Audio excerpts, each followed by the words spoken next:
In the final broadcast of Na Telo last Sunday, Michal Kovačič criticized alleged censorship within TV Markiza and warned of the urbanization of Slovak television, allegedly due to pressure from Slovak politicians and the channel's Czech owner, PPF Group. Following his remarks, the station cancelled both Na Telo and Na Telo Plus and dismissed Kovačič.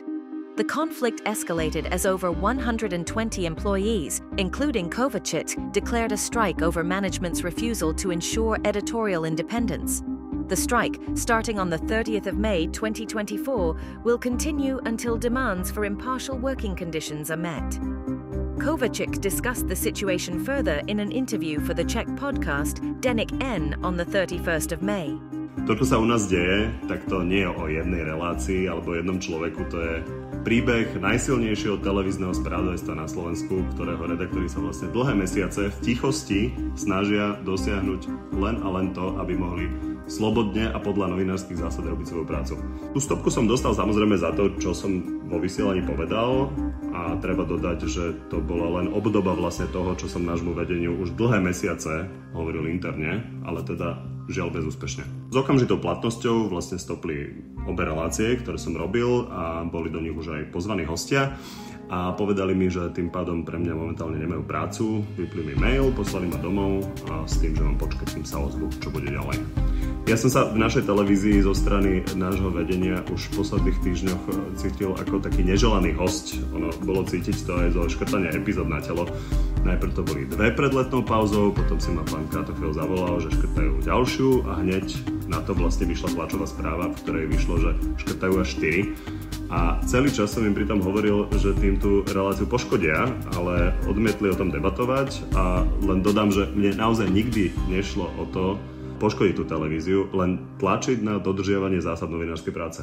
Tých príkladov, zásahov a pokusov o ne bolo mnoho, a vystrihávanie vecí z reportáží, presuny v scenári na neskôršiu minútu, nesúhlas s pozvanými hostiami.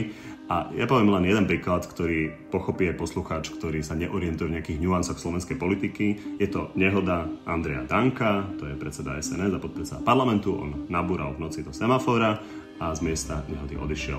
A kolega robil reportáž o tom, ako sa tá nehoda vyvíja, jej vyšetrovanie, s tým, že pán Kratochvíl nechcel, aby sme túto reportáž vysielali, lebo tam nie je nič nové. Len to bola pointa. Týždne sa vyšetrovalo, riešilo, a my sme nemali ani výsledok, ani kamerové záznamy, napriek tomu, že boli prísľuby, že to bude pomerne skoro vyriešené. No a potom, čo teda postavil sa proti tomu šéfredaktor, tak to teda aspoň presunuli nižšie v scenári. No a vždy tam bol jeden spoločný menovateľ pri všetkých tých veciach, že to boli zásahy v prospech koalície. Nespomínam si na jediný príklad, kedy by malo vedenie pocit, že sú redaktori príliš tvrdí k opozičnej strane. Signály, že môže dôjsť k nejakým zmenám, sme zachytili už okolo minuloročných parlamentných volieb, v ktorých sa očakávalo víťazstvo strany Smer. To bolo v septembri.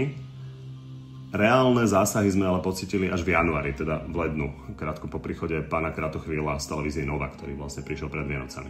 Nám všetkým v redakcii vždy išlo len a len o to, aby sme tú prácu vedeli robiť slobodne, tak ako doteraz.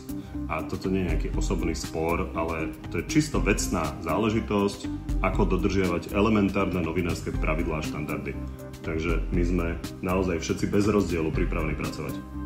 U nás dlhodobo absentuje silná verejnoprávna televízia, takže Markiza je pre Slovensko veľmi dôležitá, lebo ona otvárala témy, ona prinášala vždy informácie o najväčších kauzách, dožadovala sa odpovedí od mocných, a ak by to tak nebolo ďalej, tak slovenskej demokracii by to podľa mňa veľmi uškodilo. My od kolegov počúvame sťažnosti na tlaky už mesiace, ale nikto z nich o nich na verejnosti nehovoril. Čo je ale viditeľné, je viditeľné na politických debatách. Na TVJ už nie je relácia Na hrane. V relácii v politike na teátri skončil moderátor Richard Dürer. A fakt je, že tie relácie boli politikmi kritizované.